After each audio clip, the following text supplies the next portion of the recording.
the current efficiency of an electrodeposition of copper metal in which 9.8 gram of copper is deposited by a current of 3 ampere for 10,000 second from aqueous copper sulfate solution is about।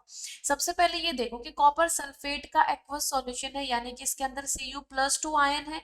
तो जब copper deposit होगा तो 2 electrons का gain करके होगा, यानी कि n की वैल्यू 2 दी गई है बेटा। ठीक है, यहाँ पर करंट की अगर बात करें तो I की वैल्यू 3 एम्पियर है, टाइम की वैल्यू दी गई है 10,000 सेकेंड बेटा।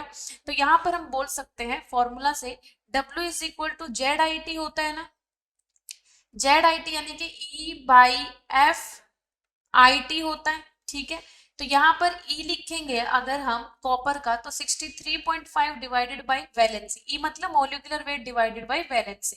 तो यहाँ पर 2 फेराडे लिख दिया बेटा, 96,500 होता है, इंटू I 3 है और T मेरा 10,000 सेकेंड है।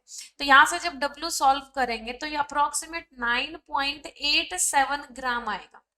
ठीक है, अब ये देखो कि जब हमारे पास ये सारी इंफॉर्मेशन प्रोवाइडेड है उस टाइम पर हमने एक्चुअल डिपॉजिटिंग मास निकाला कि एक्चुअल में कितना होना चाहिए था 9.87। थ्योरेटिकल, इसको हम थ्योरेटिकल मास बोलते हैं।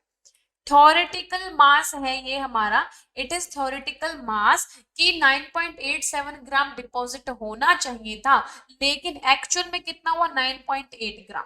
तो करंट एफिशिएंसी निकालने का फॉर्मूला क्या होता है, current efficiency is equal to actual mass divided by theoretical mass into 100। अब एक्चुअल मास आपका कितना बेटा 9.8 और यहाँ पर थ्योरेटिकल मास 9.87 इनटू में आया 100। तो अप्रोक्सीमेट हम बोल सकते हैं कि 100% ही है, ये 9.8 है, ये 9.87 है। तो यहाँ पर लगभग अप्रोक्सीमेट आंसर कितना है बेटा, 100 के सबसे पास में 99%। तो हमारा करंट एफिशिएंसी कितना आया 99%। Option B will be correct option. I hope this is clear. Best of luck.